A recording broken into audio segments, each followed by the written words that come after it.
Yeah, this is GameEnthus podcast, episode 453.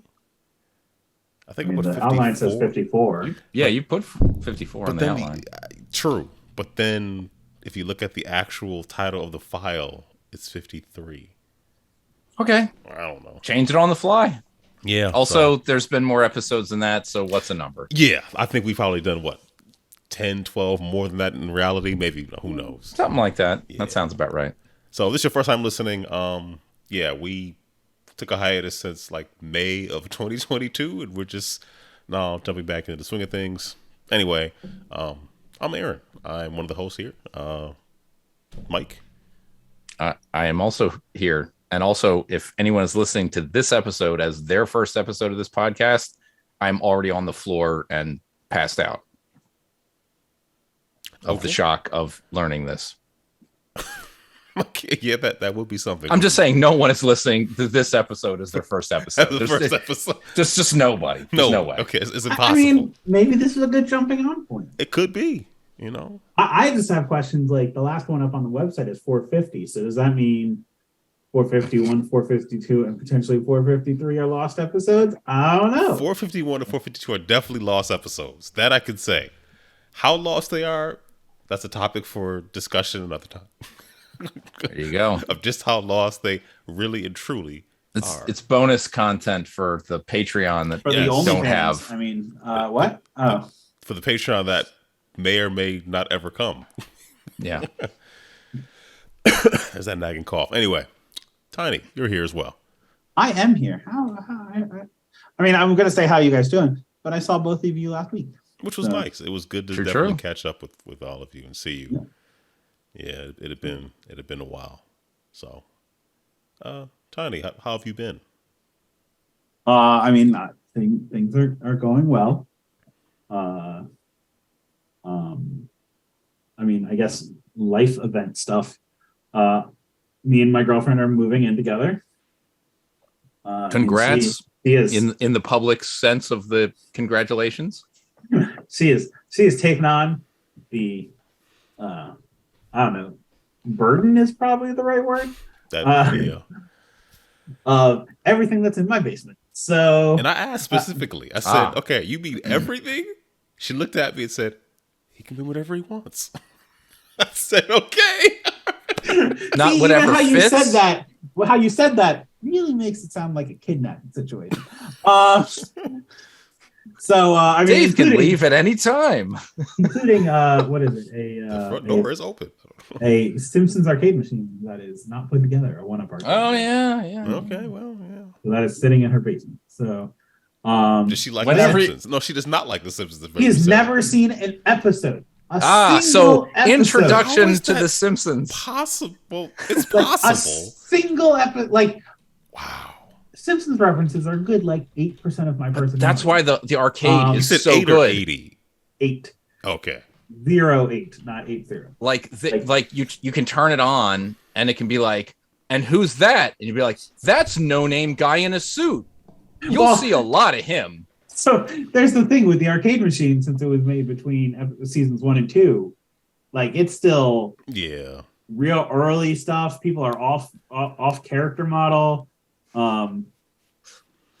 Marge still has the rabbit ears in her hair. Right. If she gets electrocuted, you see. That was just gag. Matt Groening, I believe, says at some point, originally he thought he was going to have them in there or whatever. Yeah. And that never materialized in the show. What would that have been? Rightly abandoned the idea. A reference to the life of hell or whatever. Yeah, because there's also other rabbits that you can punch out in the game. So, So moving over there, and we will be hosting this year's Extra Life at our shared domicile. Is she ready? Is she ready for just the amount of sloth and? So it gets really interesting because we had that discussion, and then I also usually host a Black Friday event for friends that are coming back into town. high school / college friends that are in the area. This is the first I've heard. I don't know. I mean, you're not. We are neither of those things. Right, you are. I was belong to a uninvited different group from the beginning, from the inception. So now we were talking about that, and so I mean, there have been some discussions, but yes, so that's going on, and other topics are in the works.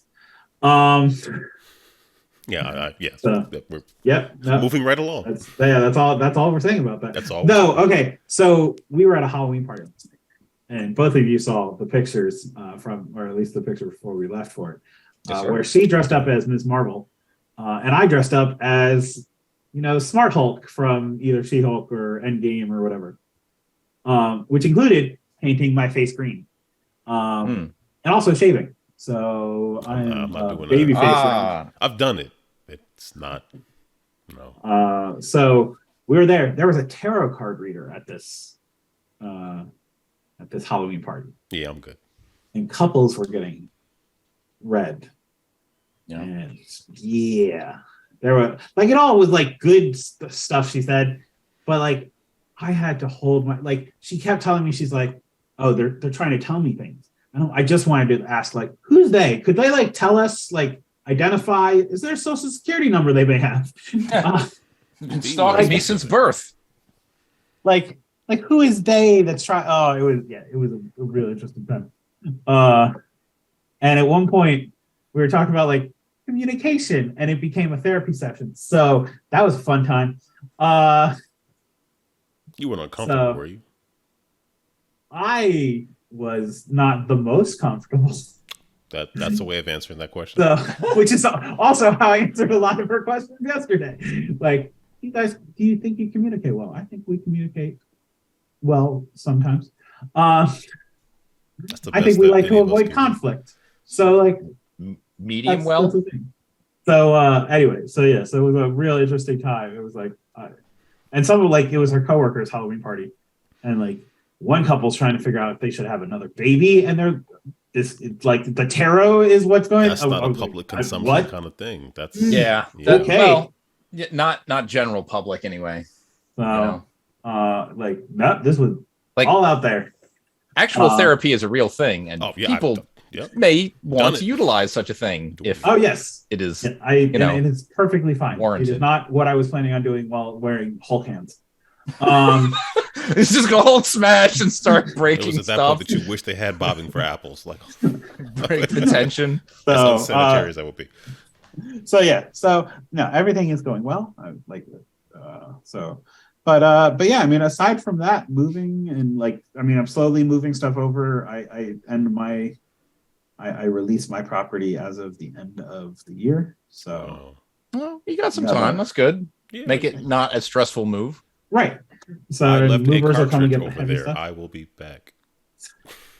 So more maybe it is. I understand it is a small town, but maybe she's gonna hate living with me. And there's a difference between what we do now, where we have the opportunity to go to, I don't know, our corners, because we'll treat this like a boxing match, versus where we're gonna be in one house together. Who's your Doc Lewis, Tiny?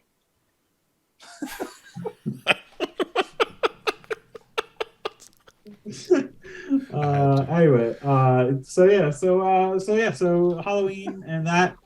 I mean, there's been a lot of stuff. We went apple picking yesterday and a bunch of stuff. But yeah, but no, I mean, other than that, extra life stuff. Hey, we only have 4 members on the. Yeah, it's coming up close, and we only have 4 members on the GameEnthus team right now. What? Oh, right. So if you'd like to come, I mean, still GameEnthus team is in the top 250, 247 right now. Sure, I'm in there. Am I not? I really believe thought that you I was are too. You told me that I wasn't, but I will Okay. Well, I mean, I can tell you, it's Donnie, Major, I think Michael, and myself. Yeah. Oh, I signed up as you, so you aren't signed up. I'm signed up through you. Well, then, I mean, I just want to congratulate you. You're having a very good year. You're at $1,700 so far. Look at me! You're very close to that mechanical keyboard they just announced. Sweet. Yeah. $2,000. You need $2,000. Yeah, you need $2,000 to get that. So. Also, I'm betting it's the best mechanical keyboard money can buy. Just putting that out there. It'll be the best mechanical keyboard I own. So you don't have a mechanical keyboard? I do not. I beat the stuffing out of keyboards, so I'm definitely not going to spend $300 on one. You don't have to spend anywhere near $300 to get a quality, and I'm going to put that in quotes. I mean, but like a reasonably good. I have one at work. I have two at work because one of them was a piece of crap. It was literally $15, and that was terrible. Don't buy that one. Do those have chocolate switches or cherry switches or? No, not cherry. They have cherry switches. They have unnamed Micro Center switches in them. Gotcha. Micro Center is a name brand. I just said what the name is. Micro Center. Yeah, but that's not the brand that's on the on the keyboard. Oh, they just sell it. But yeah, for like about $100, I am really happy with the one that I have at home, and I liked it so much I bought the same model for company. Work. Yeah, I'm not. But I'm not only a user, I'm a member. I mean, the only thing that stinks about it is like if you buy the keyboard, you get I think it's red switches. I kind of forget. Like unless like every time I get reacquainted, I remember what they all feel like again. Or maybe it was brown. Either way, if you like, they'll sell replacement keys or switches or key tabs or whatever they're called. Yeah. But like if you want to customize it to your heart's content, you're like double buying all kinds of stuff. I'm not doing that. So not necessarily that, but yeah, somewhere around $100 you should be able to get a really nice, but not like that nice, not like a Porsche, like a Toyota, like a really good daily driver that'll last and you'll feel comfortable with. You don't need to spend $300. That's what I'm saying. Well, I mean, here's the real answer. I can have other people spend $300 and I will get one for free. There you go. And because that's how far you're not even 300. Yeah, like 270 is. But yeah, I mean, so yeah, Extra Life. Okay, I guess we'll talk about this. Our parents are meeting next Saturday. I'm kind of surprised that hasn't happened yet. Well, so in theory, this is still like, we'll see if it actually happens. There's going to be a large Thanksgiving. Yeah, so it'll be like my parents, my sister and her family, Hina's parents, her siblings, and then her aunts and uncles, all under one roof. This is like a metal detector at the door kind of a thing. Before that, we think the parents should meet. So maybe I think you're correct. I think that makes probably sense. A good idea. So, but that's all dependent on. It's just not. What's funny is it is all dependent on another family that is neither of the families mentioned. If that happens, like Heather's doing or not doing what? Like my family showing up is dependent on if Heather's or my sister's in-laws figure out what they're doing for Thanksgiving. Because otherwise, the dreaded interdependency. Got it. Yeah, it's like, oh, what? Why? Anyway, so we will see what happens. Because like my parents want to have with Heather, and so they're like, oh, I'm like, well, I mean, Heather's invited, but not her in-laws. Yeah. But yeah, we'll see. It'll be interesting. So yeah. Oh yeah. Hopefully, yeah. So, but like all the video game, almost all the video games are moved over. Okay. I think all the systems, for example, are over there. I still have to empty out the one Tupperware container I have downstairs of Xbox and GameCube and PS2 games. I was about to say, like, don't tell me you're sitting in a video gameless house. Almost. Like, oh my God. Relatively close. I still have the Vita and 3DS next to my bed upstairs, but Tony, I don't wish to pry. I'm just curious. What's the catalyst for you deciding, hey, I'm going back to my house? I'm just out of curiosity. Is it like, well, like right now? Well, because you're doing this, but like because we're doing this, like yes, but like on a normal day, it's just like you didn't. Well, on a normal day, like my workstation is still over here. At this moment. I'm just curious. I'm just curious. Oh, so it's almost just like you're commuting to work now. This is your office that you're driving to. Yeah. Like we had a discussion the other day that like sometimes I'm probably going to want to sleep over here because there are only so many days left of sleeping over here. Like that, there is a countdown on this. Like this will not exist. Like Habitat for Humanity is coming to pick up the bedroom sets on this date. I will not have bedroom sets after that date. There's a day, the inflatable mattress. So like, right, like that kind of stuff. Like the movers are coming on this day, and the couches will be moved, and the tube TVs from downstairs, and the entertainment center, and that kind of stuff. Like there are hard dates in place. You're keeping both of those tube TVs? I don't know. Mostly, I already have the movers. Like that was on my list of things that need to be moved by the movers. Sure. So, like if they go over, then we'll figure it out. So like these couches are replacing the couches that are currently in the living room over there. But now we're trying to figure out where those couches are going to go. And anyway, cul-de-sac down the street. Yeah. I say bonfire, but apparently. I mean, either one is it ecologically immoral or societally immoral? I mean, these are 30-year-old couches. They have lived a good life. They are full of toxins that you don't want to release into the air. They have crossed oceans because I believe they were made in Singapore. Like when stuff like they have been to Texas and back. I mean, much like a mattress, I'm sure couches also weigh twice as much because of the because the dead skin cells after a decade. Yeah. So so yes. Okay. Yeah. So we're working. I mean, yes. So when I come over here, yeah, it's because I have to work, and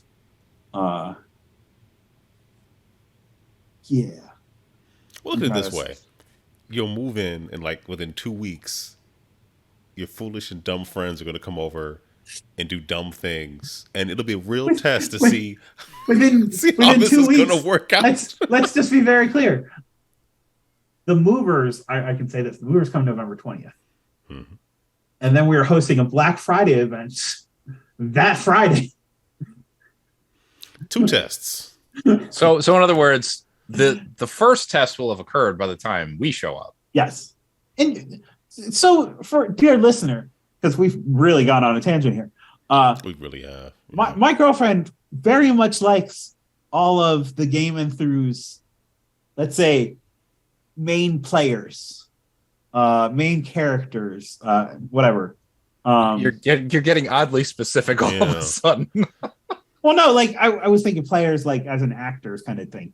Because like she's met all of you multiple times. Like we saw most of you at the Guinness Brewery this weekend. This is all facts. She is a big fan, and because he's been on the show several times, I feel it's okay to use his name. Big fan of Ben Chu. Mostly because he asks questions she's also asking. It's like a big about certain jewelry. Like, Ben on one side, on the other side. Like there has been a discussion, and like if for some reason I ever did something terrible like that ended this relationship, she is convinced that Ben would maybe like switch side. Like I would not have Ben as a friend anymore. Ben would go with her, and I'm like, I don't know. You thought long and hard about things that maybe shouldn't be considered too significantly. So, yeah. Anyway, so I was like, what? I mean, this is also anyway. Yeah. So yeah. So it's been. I mean, it's one thing to have the winter contingency, but it's another thing to just take it day by day. Anyway, again, the big thing is moving in. Let's see how this works. We both like lived alone for a long time, or like by ourselves. It'll be fine. Yeah. I mean, there's always an adjustment period. Yeah, there's but always exactly. But yeah, everything's over there. I'll talk about a game real quick. We were playing Stray, and apparently it's all my fault when the cat gets hurt. I don't understand why. That's gonna happen. Are you the one holding the controller? No, she's the one holding the controller. Oh. I didn't make the game. Okay, so now I'm lost. You had me until I understood the parameters. But I am responsible. Also, I'm responsible for them having a bad save system. You can't save anytime. It happens only at checkpoints or whatever. Did they offer you a job that you turned down at some point? Oh, I did not get a job from. I think they're Brazilian for some reason. I believe I want to say the developers. I remember on some podcast. I got to get back to that game. I got stuck at a point. I will happily try that game out when it is incredibly inexpensive and/or free. I just did the mid-tier on PlayStation. I'm not doing that. Got access to it and a bunch of other stuff. I think I'm the highest tier right now. I would if I flipped a coin and whichever side the coin showed up and it corresponded to how recently did I turn on my Switch or my PS5, I honestly have no idea which would actually be the real answer. Because neither one of them has been actually. I take that back. Until yesterday, that answer was God knows. I play my Switch all the time. My Switch is probably where I'm playing the most games. I'll put it this way: I turned on my Switch yesterday because I got a new Switch game, and I opened it up and found Mario Kart 8 in there. And I said, the only time I would have possibly played Mario Kart 8 is the last time we played this for Extra Life. Right. I don't think we played that for Extra Life this past Extra Life. That wasn't because we got together this past Extra Life. Yes. So it. Unless there was some other night that we decided to play Mario Kart, because I would not play that game on my own volition for no reason. It has to have been in a group setting. So it's whenever the last time we all played Mario Kart online. Gotcha. Okay. But yeah, so that's what's been going on with life. Yeah. Mike, how about you? So yeah, time has passed. In general, my life hasn't changed a whole lot, though. But I don't recall if on the last show it had occurred or not, but we once again are a 2-cat household. Now 2 boys, and they do get along decently well. Okay, that's good.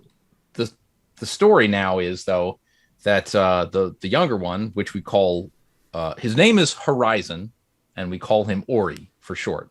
So it's actually gotten so common that when the vet called on Thursday to confirm his appointment for being neutered, they're like, we have an appointment for Horizon. I was like, huh? Oh, right. Yeah, Horizon.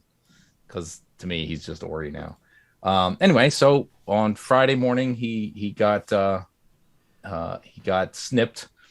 And ever since then, now he is an absolute lunatic and decides that all water sources are things that need to be splashed all over the floor.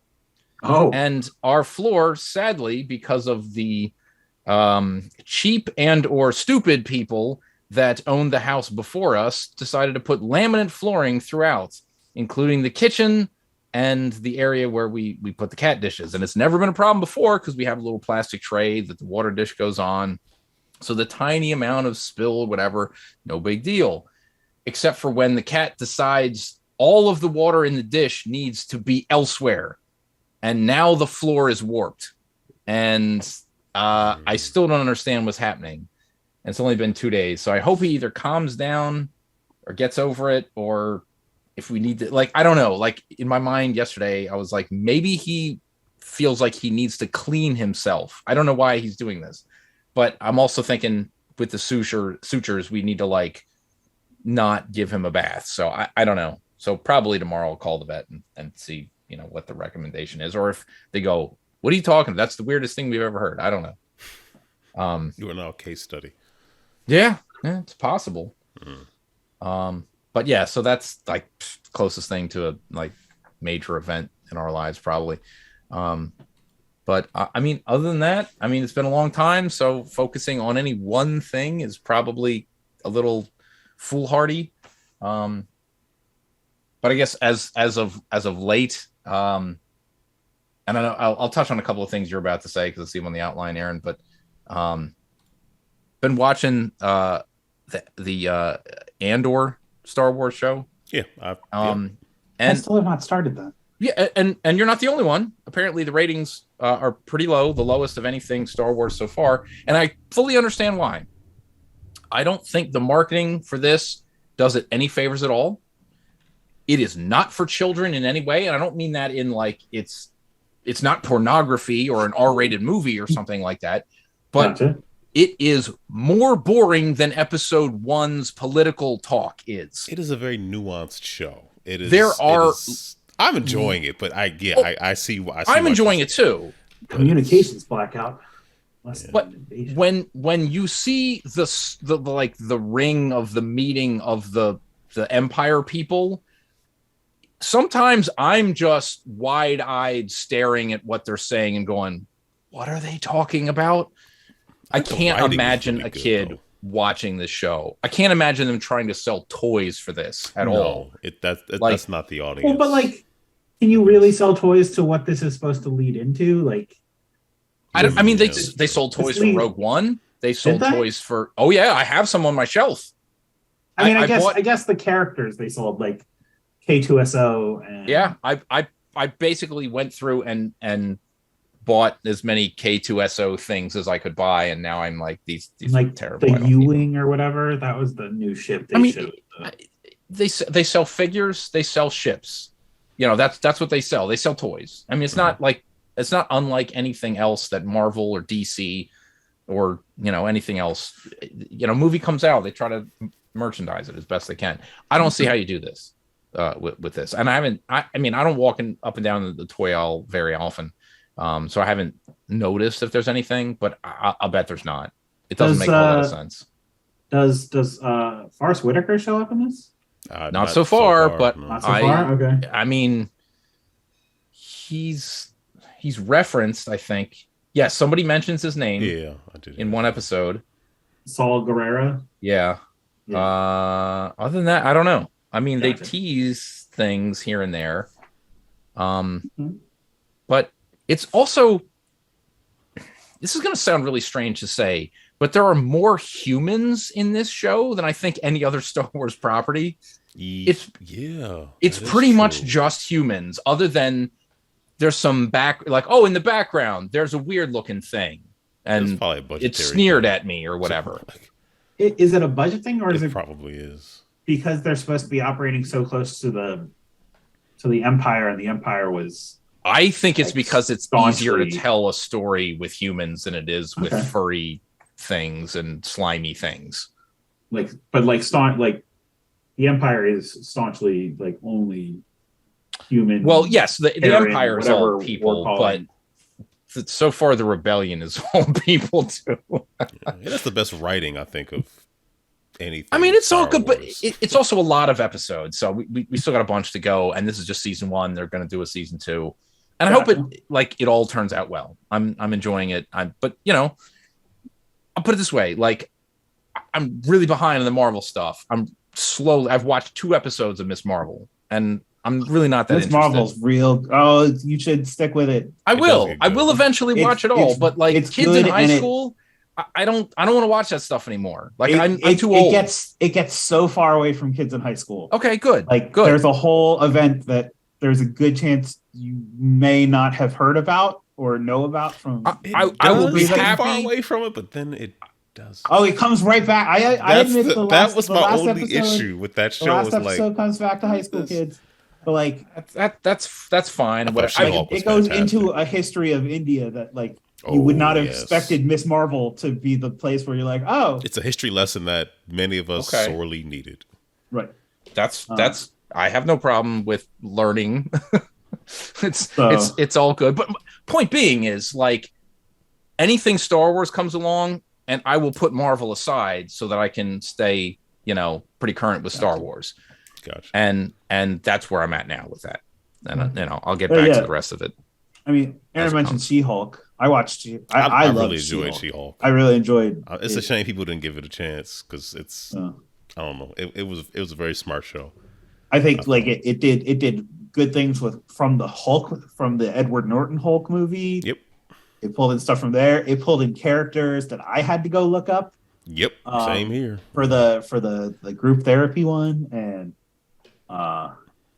honestly, the last episode is, I could understand divisive, but I still enjoyed it. I enjoyed it. I was a little disappointed, but overall, what they did, I was like, you know what, bravo, or brava. It's yep, you did it. So, but yeah. On the other hand, I'll say the one thing: I still haven't watched all of Moon Knight yet. Like, oh really? That. I did get through that.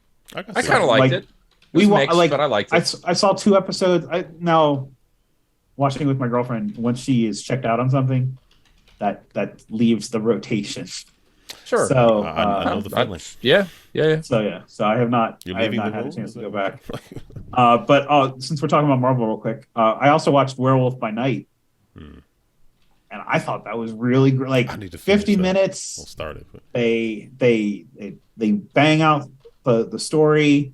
They introduce a couple new characters, and you're out. There is no more. Like, until you see them get integrated into other stuff, that's it. There is not another episode. There's not another. So, and like it starts into the supernatural, which I think Marvel is going to be leaning towards, especially with the Midnight Suns coming out now at the end of this year, early next year. So, and Blade and Moon Knight and the rumors of Ghost Rider and all that stuff. So, I mean, to me, it all depends on how they handle it. If it's interesting, I mean, I think Elizabeth would really like, or your wife would really like. That's fine. That's fine. I don't think she would like anything Marvel. Oh, I think the only thing she through the entirety of the MCU, the only thing that she ever said is Robert Downey Jr. in this one, and if the answer was yes, she would reluctantly watch it. Otherwise, forget it. Okay. Although she didn't hate Doctor Strange, and I'm not entirely sure why we saw that. The first one or the second one? The first one. The first one. She probably liked the second one. No, I don't think so. With her proclivities towards horror. Yeah. Yeah, I can understand why you'd say that, but also I still don't think, because she would. So this is where Werewolf by Night comes in. Like, Werewolf by Night is legitimately supposed to be a horror. It's a like mystery. Who is the werewolf? At least that's how they portray it initially. It's all hunters, so like it has like a real Vampire Slayer reference to it. It's all in black and white. There was a lot of good to it. I would strongly suggest giving that one a shot. And like I said, 50 minutes. Hey, look, I'll get to all this eventually. So. I'm not gonna. I don't think my wife is. I'll ask some questions at some point, but I assume the answer is going to be like, nah, no. Gotcha. which is fine. She can like what she likes, and I'll look at things that I feel like I should look at, even if I don't care about them. That is the way. That is the way. That's what the Mandalorian said at one point in time. That is the way. Yeah. All right. Is that it for you? Yeah. I think since the last time we podcasted, my oldest child moved out of the house. Towards the end. Significant. Yeah, towards the end of August, so she's now on her own. Congratulations. Yeah, it's been interesting. She's just trying to make her way. Figure out where she lives, figure out what she wants to eat. She can cook, but she does these like weekly blogs that we really like, where she goes to a restaurant she's never been to, and she writes like a little blog she shares with us about her experience, and we look forward to it because it's coming from the DMV area where you can get almost any type of food and it can be good. Where she moved to, we couldn't even get decent Mexican food there. It was like, this is bad. But she's been figuring it out, so it's you love to see as a parent, just your kids just thriving. Yeah, and and thriving, and then but also struggling in some way, also just having to figure things out on their own, or just she still calls us, hey, what would you do about this, and for advice, and could you take a look? I do the best I can, but day to day is on you. Right, understood. That's how you learn. But so that's been pretty cool. Recent stuff. Mike, I talked about this with your wife when we all went out to eat, and I'm pretty sure you felt the same way. But I did see Halloween Ends. That was a horrible film. I don't know. What were your thoughts? I think you have to step away. Okay. Yeah, it was pretty bad. Imagine. Enlighten me. Why was it pretty bad? Okay, well, it was just let bad. Let me put it in perspective first. Before let me give a context. Was it worse than Jason X? Which is, by the way, I think so, and I'll tell you one reason why. Okay. In Jason X, Jason has a significant amount of screen time in Jason X. So you actually get Jason X in that movie. Fair. Okay. Whereas this movie has the unmitigated gall to introduce a new character you don't care about and give them a significant amount of screen time for what really does not pay off at all. Just there was absolutely no reason to give this character that much screen time. There's none whatsoever. It was just bad.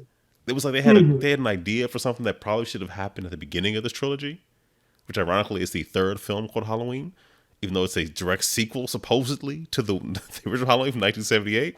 Don't ask me how I don't get that, but here we are. It was just bad.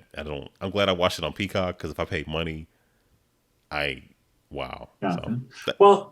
So speaking of movies that at least some people are saying are bad, I couldn't tell if you were joking when you texted the group on Thursday night, or was it Friday night, whichever night you saw Black Adam, and said, this is one of the best, like this has gotten the DC cinematic universe. I said it revived it. I meant every word of it. I'm like, I don't know if this is that infamously famous I enjoyed humor. That movie more than I thought I would. I'd seen what the critics were saying. I'd seen like hey, this is good, hey, it's bad. I watched it. It was not perfect. In parts it was a little redundant, but it was a fun movie. And you could tell that The Rock really enjoyed being Black Adam. Okay. And it was fun. And Hawkman, Dr. Fate. These characters had significant screen time. It was one of the best things they've done in a long time. And like I said, it was far from perfect. But it was fun. And it had characters who, like, you're like, okay, I like that character. That was pretty cool. Let's see more of this. And I know people were upset about they changed his origins in order to obviously the word Shazam appears in this movie. Is Shazam in this movie? No. Well, yes and no. Like the wizard is, but not the wizard. The wizard's there, but not Zach Levy. Exactly. But I think I understand fully why he wanted to separate those two things, not have them necessarily be arch nemesis. I get it, because the tone is different. Right. I mean, Shazam is like pulling punches. I mean, he probably killed a couple hundred people in this movie. His introduction to the film, he just slaughters all these people. Like, it was fun. I enjoyed it. Gotcha. So, I don't know. Okay, hey. I am interested. I was hoping to see it today. You should check it out. Get a chance. So. If you're like a huge Black Adam fan, you're gonna nitpick. I'm not. Like I like the character, but I've never read the comic. I know what his original origins are. I know what the New 52 origin is, but that's kind of it. That's where it begins and ends for me. So you didn't watch the 1970s ISIS show with his? In the comics, they become husband and wife, and then she dies. But like, there was a whole show for a spinoff of that Black Adam character. I did not know in the 70s. I have to look this up now. So no idea that happened. All right, and last thing is, I hope to get a Steam Deck soon. The first one I ordered, someday. The box was open when I got it, and I thought, okay, that's odd, but everything was intact. There's a little clip on it, so you can tell somebody's opened it up. So I've opened up, I'm setting things up. I put on Proton, GE Proton, I installed Resident Evil 4, first game I launched on it.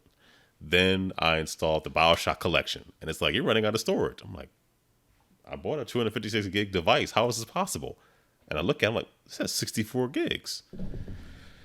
I'm like, oh, so I wipe it clean, put it all back in the box, notify Valve, like, hey, somebody clearly opened this up, switched them.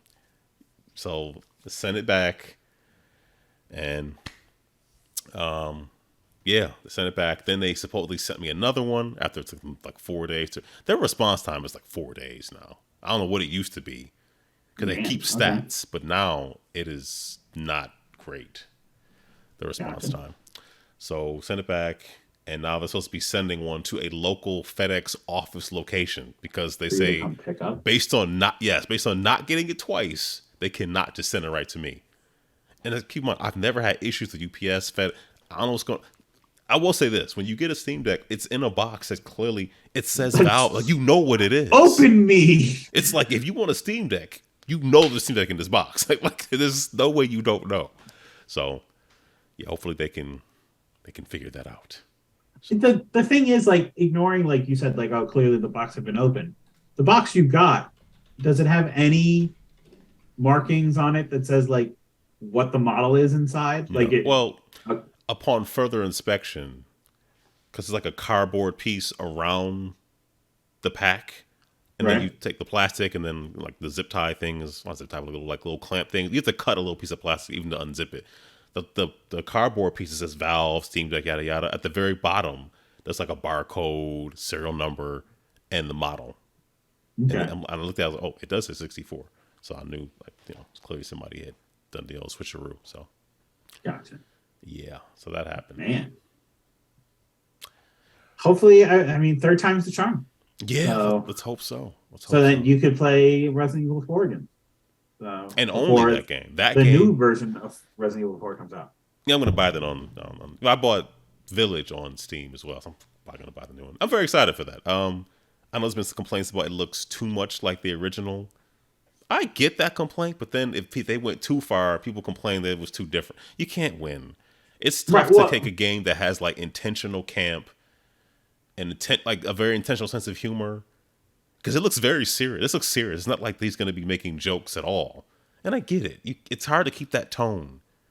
So they have an impossible mission where they have to keep fans of the original somewhat satiated, but then pull in new people at the same time. Right. But I did not validate how true this is, but I did see this thread going around on Twitter of someone posting a picture from the Steam forums. Mm-hmm. And they're like, oh, they made Ada Wong Asian. That was a joke, right? I hope it was, because I'm very confused at the people that... Oh, wait, as in people were upset about this? Yes, as in they felt Ada Wong from Resident Evil 4 on the GameCube was not Asian. I mean... That what? By what metric? They said they made the new Ada Wong look... made her Asian, is what the I mean... Yeah. In the original Resident Evil 2, I guess it was, other than her name and the way she dressed, was ambiguous because polygons were low. Well, right, but this is the Resident Evil 4 to Resident Evil 4 remake. Yeah, that's what I mean. Like, at what point was she not Asian? That's the part that I can't quite understand. That's yeah. Also, if this is Leon from the RE2 remake, then clearly this is Ada from the RE2 remake. So let's be very clear. I mean, I think somebody. Leon has his boy band haircut. He does, so that he can. He certainly does serenade people. So, well, that's it for me. Let's talk about what we've been playing. Mike, what have you been playing? So yeah, I would say in recent times, I've been gravitating a little bit more toward the fake home arcade scene than I have been the home console scene. Mike, no. Not to say I haven't touched anything on Xbox or whatever, but basically it's either Xbox or nothing. As I alluded to earlier, haven't turned my Switch on in God knows how long. I still haven't turned my PS5 on, and I don't know what the last time I turned that on was. I just go to the PlayStation website once a month to claim my free games, and then I say free. I'm still paying for PlayStation Plus that I'm not using. I did pick up the Mario and Rabbids Sparks of Hope, or whatever it's called, because I really like the last one. But for this one, I basically only played the tutorial. And my immediate reaction was, oh no, they ruined the game. Okay. They got rid of the grid. And as I played it, I was like, nah, it's still good. It's still good. I like this. So it's still good. I mean, because I say that with in a little bit of a joke, but also with the utmost sincerity, because I absolutely love Vandal Hearts. I think Final Fantasy Tactics is fantastic. Any game that uses that square grid movement pattern strategy turn-based thing, I will at least give a chance.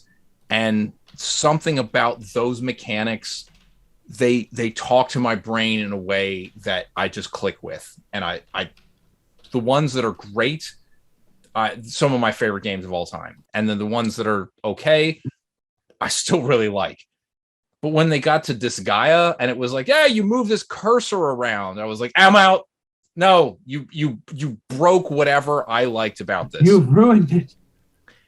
What have you done? What have you done? But whatever these new mechanics are, it's a very different kind of a game as far as the general mechanics. But it still works.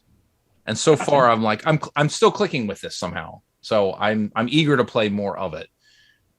I don't know if I'm sold on the way the Rabbids talk, though. I'm all like, yeah, I liked a lot more of the and less of the hashtag this or that or whatever. Like, no, don't talk. You're a Rabbid. Like, come on now. Well, I mean, technically, they were always talking. The difference is now in story, there is a Rabbid translator. Yeah, I don't know if I'm into it. I don't know. I think Mario Rabbid is kind of funny. But I like the stupidity of the Rabbids from the last one. It was like the insanity of it all. So anyway, I played very little of it, but I like it. I'm going to play more of it, and okay. Maybe I'll talk about it again. But I have a room filled with little miniaturized or slightly shrunken down arcade machines now, and most recent one being the Marvel vs. Capcom 2 arcade 1-up machine, which I thought you were returning that.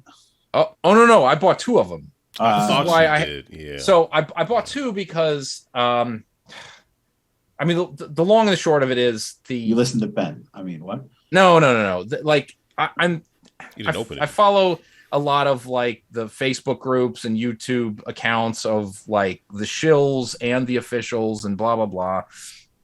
The one guy who works for Arcade 1-Up, I mean, he pleaded with the community, essentially saying like, look, I know other cabs have been like pseudo, we're saying buy it now, but this one is actually going to be limited. Like, you have to pre-order it to get one, blah blah blah.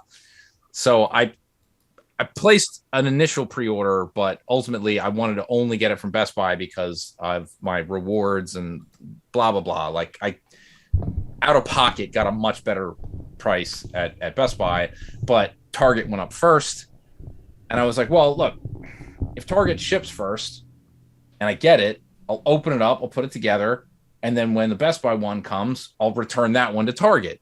No harm, no foul. Well, the Target one said it was shipping first, but then sat in limbo for almost 2 weeks. And then the Best Buy one shipped. I got it. I put it together. And then a week went by, and I still hadn't gotten the Target one. So it came.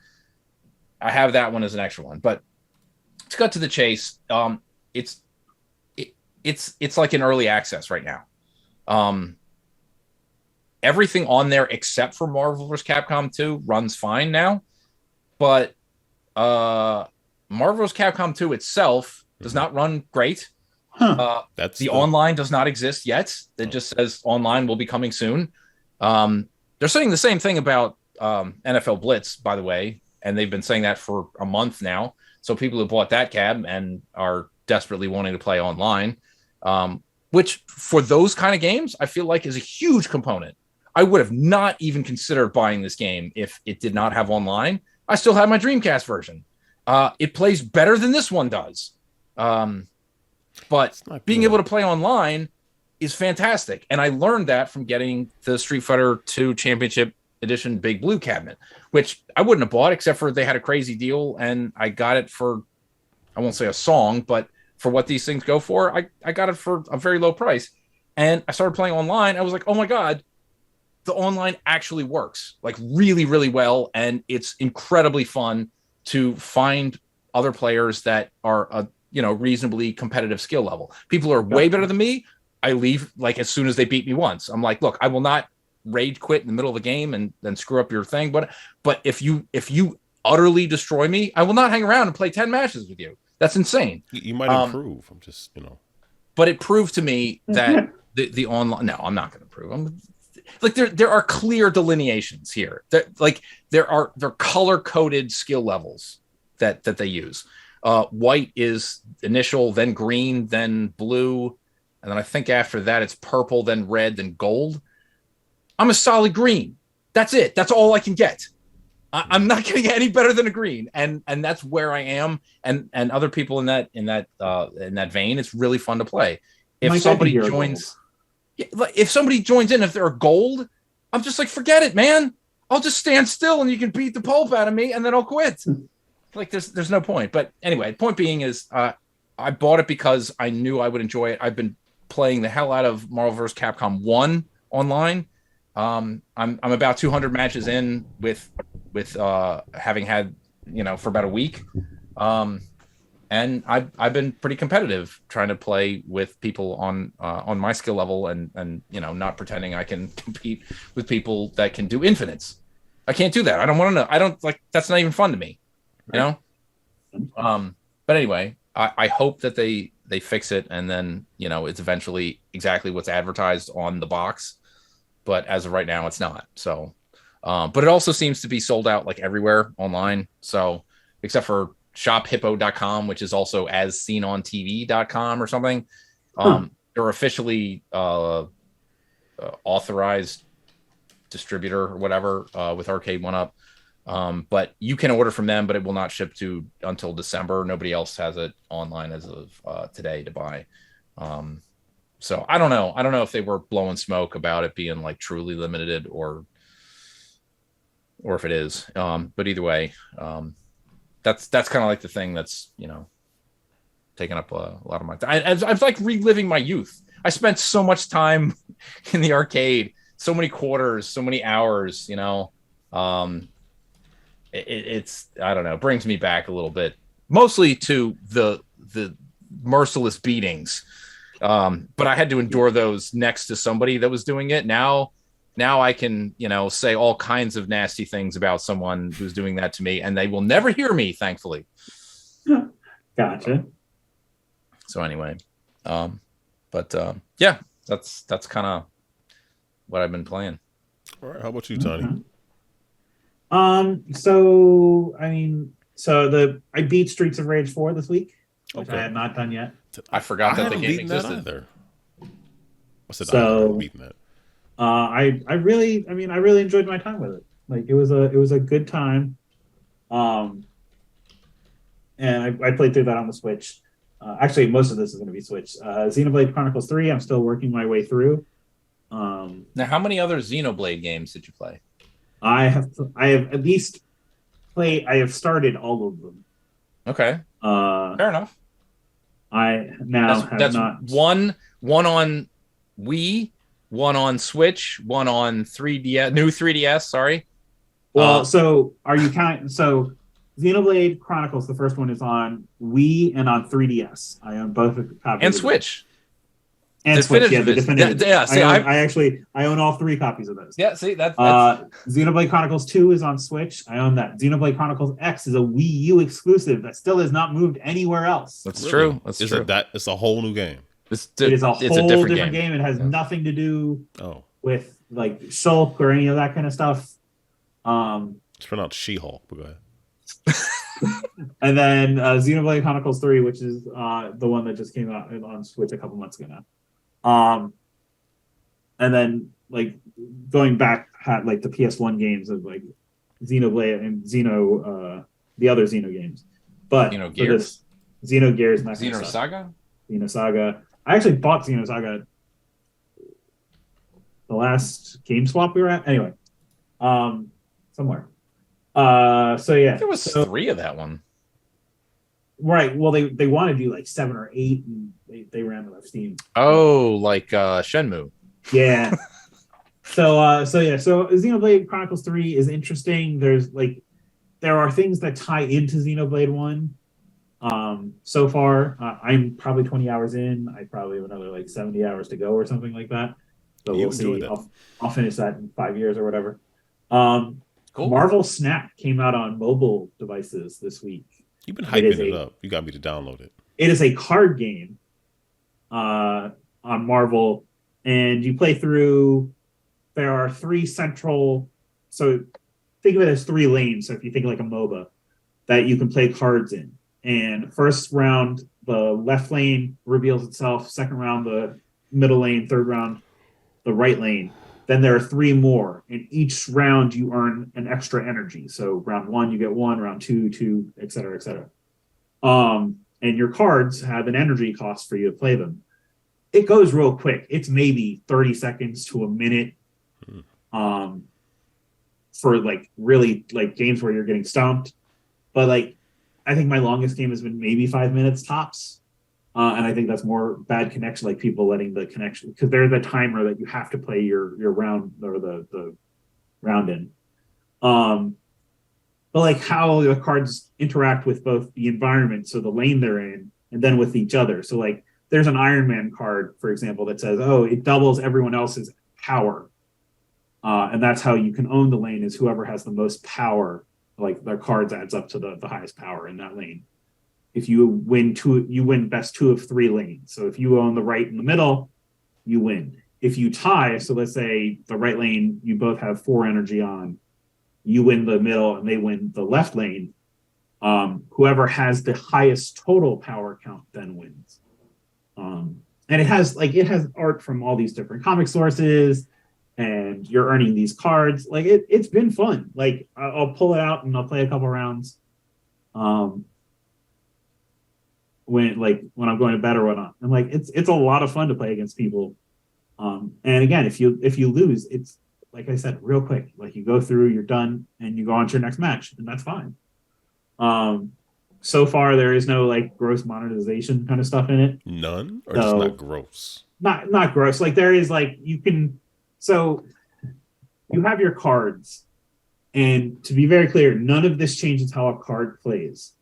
But the cards get upgraded to look different. So like you have your normal card, then the first upgrade is frame break. So now the character exceeds the outside frame of the card. So like, I don't know, if Professor Xavier's there, maybe you see a part of the floating wheelchair is now outside of the frame. So like the character is above the frame. Then the next upgrade 2 to it is it's 3D. Oh, look, the character has some depth. And then the third one is shiny logo, and just the character logo at the bottom is shiny. These do nothing. They are absolutely like, there is no reason to ever pay any money into this. You are the only one who sees it. So like, but like you can also, there are season passes. Like right now there's a Spider-Man one, which you get Miles Morales and whatnot, and it's 50 levels. I think it was like $10. I was like, okay. Like I'm up to see this, but like yeah, I've been playing a ton of it. I've been really enjoying it, like seeing how cards play together, and not having to worry about any of the math, which is why video games will always be superior to board games and whatnot. Because like it can do really cool things as a digital card game. Like so, the Sentinel, for example, Sentinel is a card in the game. Every time you play a Sentinel, another Sentinel gets put into your hand. And like you couldn't do that with a physical card game. There's no way I can have infinite Sentinel cards to play. Sure. So I mean, there could just be a stack of Sentinel cards, and every time you play, when you pick one up, I mean, but in theory, you'd have to have 12 Sentinel cards off to the side on the off chance, because there are 4 spots for cards under each lane. You ever heard of like Marvel Champions, where you have like a little dial? You could. There's all types of ways. Well, so Hero Clicks, you can do that, but no, like in this, you're like it demonstrates each of them. And I feel like 12 cards being printed is not an insurmountable feat. Well, it's not that. It's that you'd have to have 11 maybe, but 12 no. It's that you'd have to have a dedicated Sentinel pile. Like, yes, I get it. Chance I get drew it. a Sentinel out of your main deck, but use substitute. I've seen some boxes that include some some stuff that's so complex that I just go, I'm going to turn the other direction and walk away. Got it. And that's fine. I like that the computer takes care of all that. Ironheart shows up in this, and she will randomly, of all of your characters on the board, she will pick 3 of them and give them like a +2 attack power. Mm-hmm. And like it shows an animation of her scanning across all the characters, and then you see the 3 that she picks, their power thing come up. Like it's cool little animation. I'm just enjoying it. So I apologize for attacking board games. No. Opinions are fine. There are solutions for things. It's not. Yeah. But yeah. So this has been a lot of fun. It has a lot of comic art. They also did a lot of original art. So like I think every superhero in here has an 8-bit version. So like they went back and drew as if everything was an NES character. And you can pick which cards you want to use and which art style. So it's been a lot of fun. I've been playing it, picking it up, and playing through the daily missions and whatnot. So and then I picked up Persona Royale for Switch. What is that? That's Persona 5 Persona game? Yeah, this is the 5th one. It came out on PS4 originally as Persona 5. Then Royale is a updated version that adds a second. Your character can either be male or female now, and adds a new ending and fixed some of. I believe they attempted to correct some of the stuff that people had problems with. So that just came out on PS5, Xbox Series X, and Switch. I picked up the Switch version. It's still fun. It's like you're a kid in, like you are the Shadow Thieves, and you have to, go around solving the problems happening in your town and whatnot, and at your school. And you do this by delving into dungeons and fixing people's personality problems. It's easy to do. It's a whole thing where, you delve into their mind palaces or whatnot. Like Psychonauts. Yes, there's definitely a part to it. Usually these people are very bad people. Like they are, like the one guy I can remember from when I played through it before was an art, like he's like a renowned artist, but it turned out he was stealing from his interns, disciple kind of people, and you're verbally abusing them. So they saw when you got in there, he was perceived as this godlike figure, and everyone below him was sniveling and that kind of stuff. And there's a coach that you have to do that to that's at the school, and a couple others that. You're righting wrongs, but you are also known as the Shadow Thieves or whatever. So, if you've already seen Persona 5, this is a re-release now on new consoles. It's a fun game. Persona 4, it follows in the same kind of history that Persona 4 did. It is not like Persona 3, where kids used invokers, which looked a lot like guns, to put up to their heads to make them go into the world, which people had problems with, and understandably so. That. Yeah. Sure. Yeah. I had Fez. I've still never played it. Yes. Yeah. So and so this is Royale is the Fez version of Persona 5. So it's the revised version. So see, I was just bummed that years ago when that came out, and I was like, this is something I need to buy because it's going to be worth money someday. And then they just printed that game forever, along with everything else. You can still get brand new copies of pretty much anything in the franchise for PS2. They're still printing for PS2. Yes. Now, the one I look for, I guess we'll see what happens. I own a copies of the Persona games on PSP. I thought you sold the one. No, I still have it. I had it at GameSwap.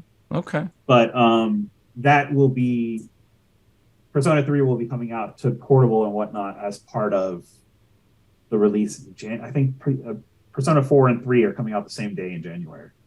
And I guess we'll see how that impacts the cost of it right now. At the end of the day, I get games to have them, but this was stupid expensive right now. Mm-hmm. I forget how much. So yeah, we'll see. Spend wisely. Yeah.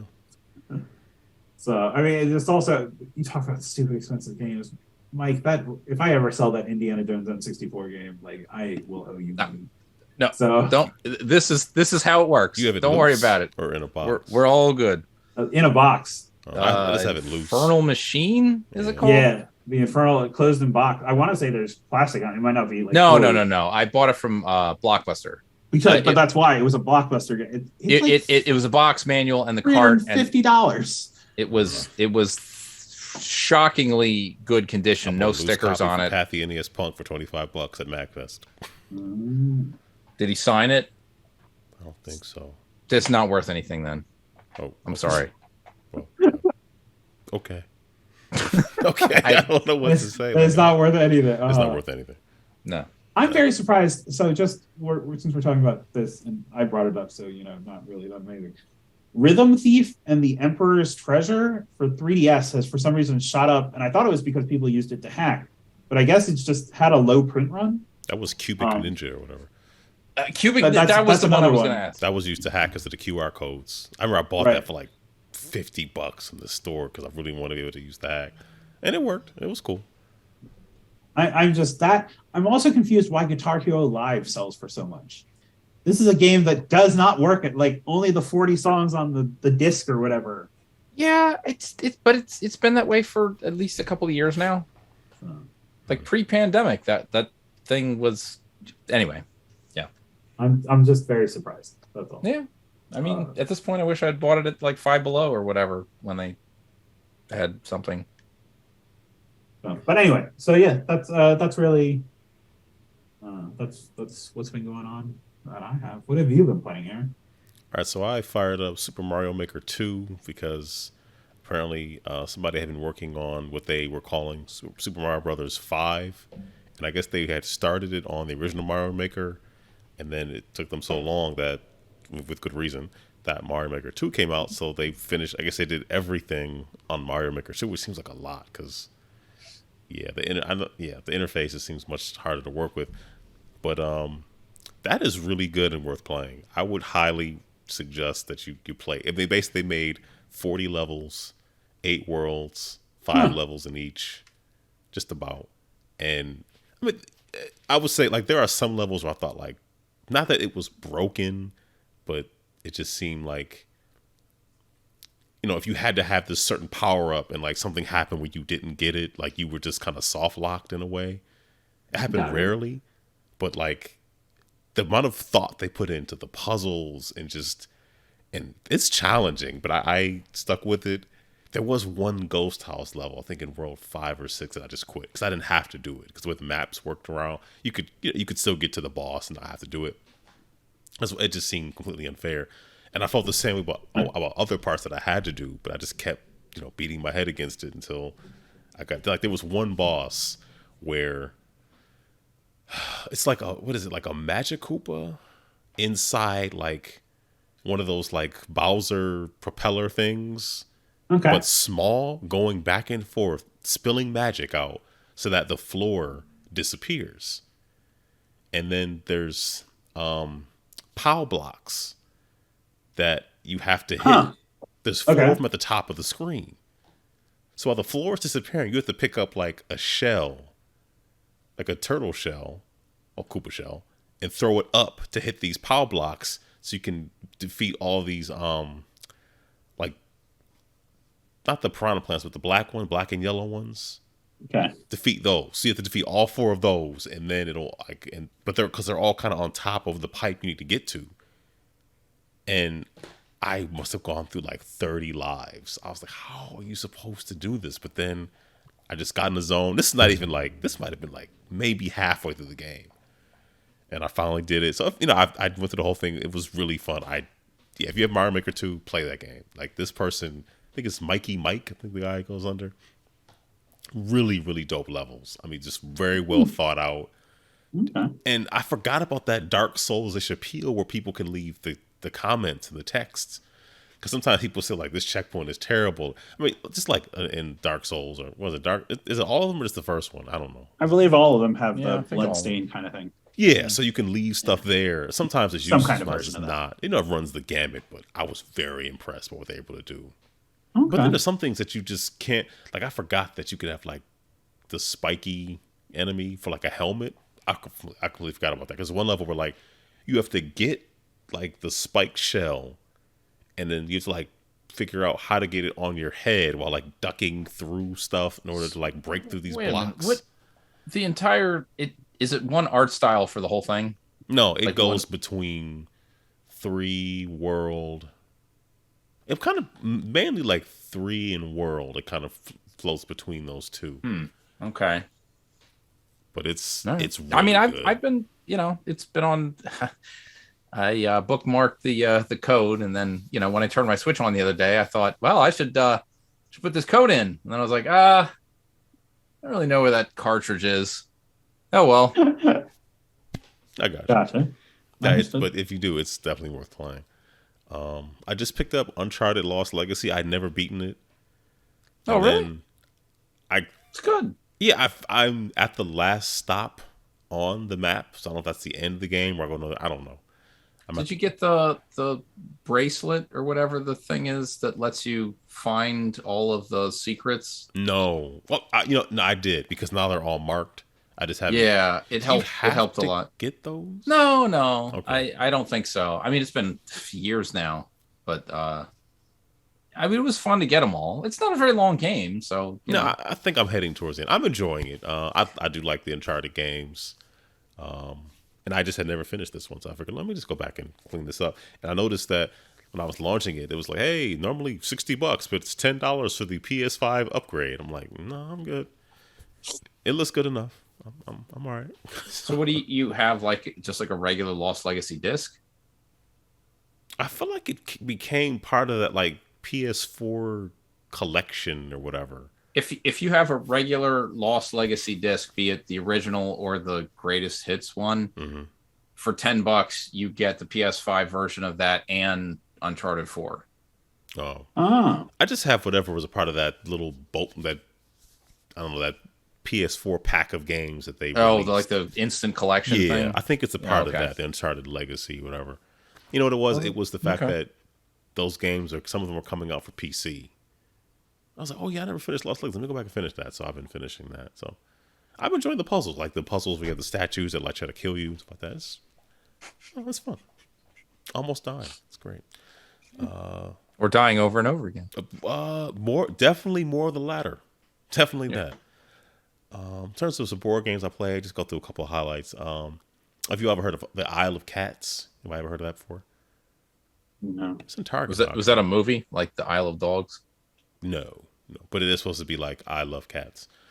This is a board game where everybody. I played the flip and right version, or like the roll around. But there's no die in it, no dice in it. But the regular version has all these, and I have the regular version. I bought it off somebody from Facebook Marketplace. I have the Kickstarter version, so it's very nice components, huge box. But you're putting these like abstract, oddly colored cats, and they're like polyomino pieces, and you're trying to fit them on your board, and you're trying to cover up like entire rooms on a ship, and you're trying to cover up the rats and cover up these flags to get treasure bonuses. Very fun game.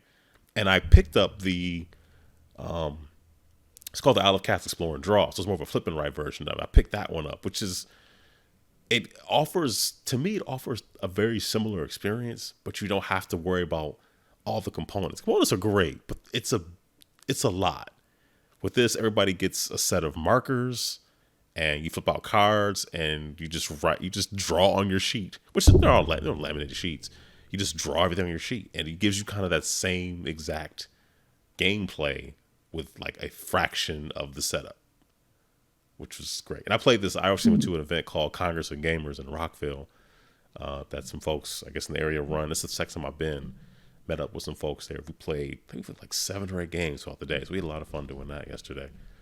And a friend of mine, Benita, she went to Essen. Essen Spiel is in Germany. That's I guess it's arguably the largest board game convention in the world. But apparently the numbers they count every day and add them up and say, hey, 120,000 people came. But they add up every day. Even if one person showed up 3 times. Not unique people. Yes, exactly. Over the weekend, we saw this many participants. They might put it that way. Maybe I'm just... This is how many times the turnstile spun. Right. Yeah. So this is how many people we had to enter our space. Exactly. So, gotcha. I don't know if you all seen, I do some streaming with her a lot of times. And she picked up a game called Vegetable Stock. Mike, you might like this one. And Tony, you might like it too. Is this like point salad? I'm glad you said that. It's not like that at all. The whole game is like you have various like values of 5 or 6 different vegetables. And tomatoes are a vegetable in this game. We know it's a fruit, but who cares? It's a vegetable in this game. And you basically randomly assign each one of the 5 to be worth anywhere from 0 to 5 gold pieces. And the whole game is you lay out cards, everyone takes one, and then whatever card is left over. So if the card has, 2 eggplant and 1 broccoli, then you move, the eggplant value up 2, broccoli up once. That's the whole game. So you're just manipulating the value of each vegetable. It's a vegetable stock market. Exactly. So it plays very quickly. The artwork is very nice. It kind of pops, but it's a game where like you have agency, but then you don't, because if you're hoping somebody leaves corn last because there's 3 corn on that card, bump up by 3 spots and go up to 5, you have no control. Like you're not going to take the corn, but you have no idea if somebody else is going to take the corn. So, I don't know, it was fun. I like that. It was a fun game. You ever play, I'm sure you have, but you played Pit, Aaron?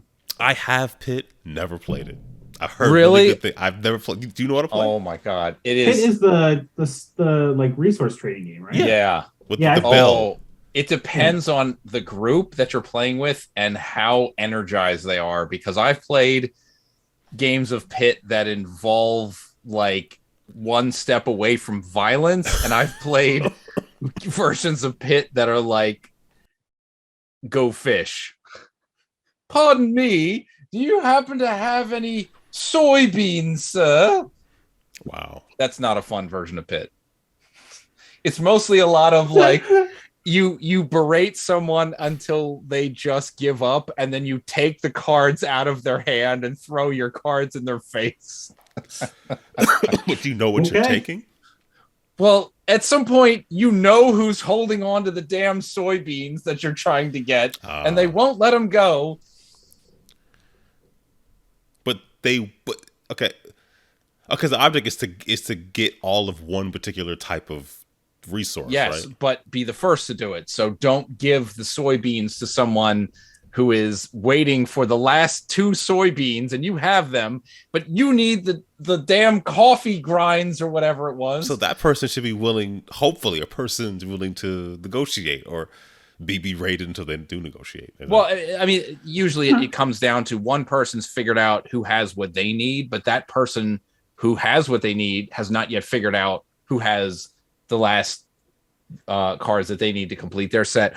Or that person is so lost they have like one of everything and is holding everyone hostage.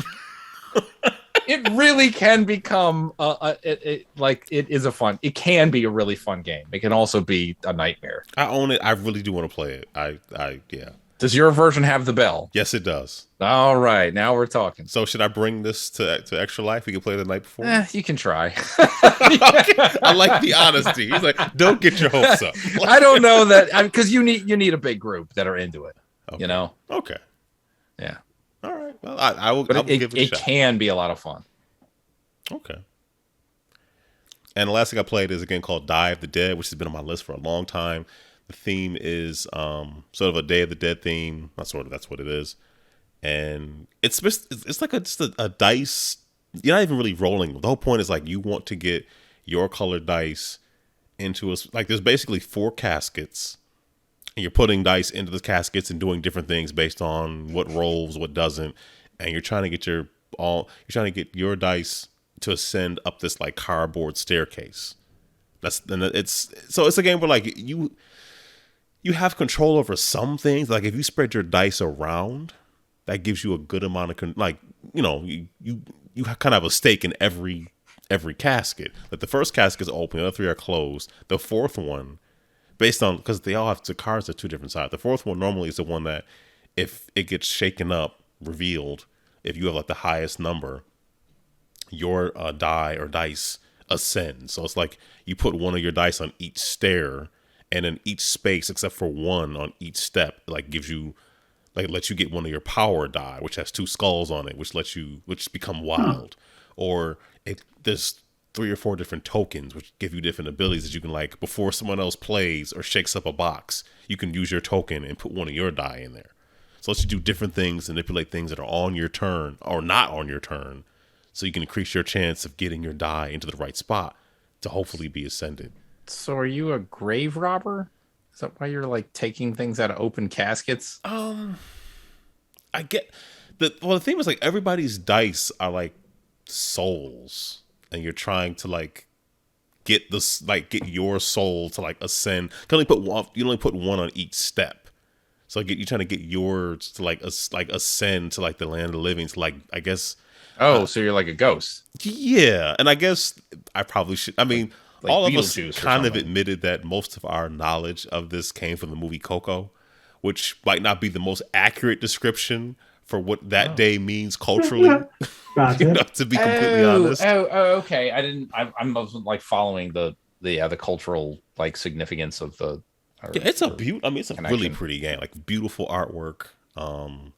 Yeah, like the box is like a very ornate, colorful skull. And then there's 4 caskets in the game, a lot of different colored die. You put together, you don't do it once because it fits in the box pretty well. Like this staircase that goes up like 10 levels, and you're putting your die, your die on each level. It's a lot of fun. We enjoyed it.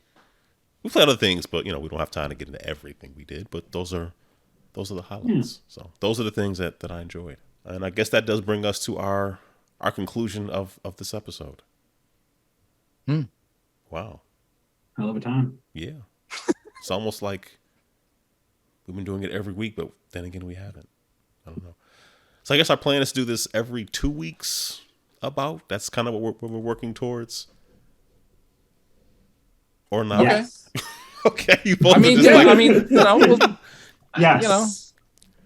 We'll see what we can We'll do what we can. Yeah, that's a good way of putting it. Hopefully more often than every 6 months. Yes, most definitely. For sure, that's the plan. Yeah, at some point we have to play Ghostbusters. So. Yeah, we need to play Ghostbusters and then talk about it at some point. That would be good. Yeah. Definitely be good. That'd be. I think I installed it. I played through the tutorial. No, I played through the tutorial. Yeah, I definitely did that. Yeah. So, all right, Mike. Anything you want to say before we get out of here? Well, I mean, as I sort of described as something I had done recently, I encouraged have pets be spayed or neutered, and also if you're eligible to donate blood. But also, I'm sure Tiny will elaborate on. But Extra Life is right around the corner, and even though we're going to be doing ours a little bit later than traditional game day or official game day, it's still right around the corner.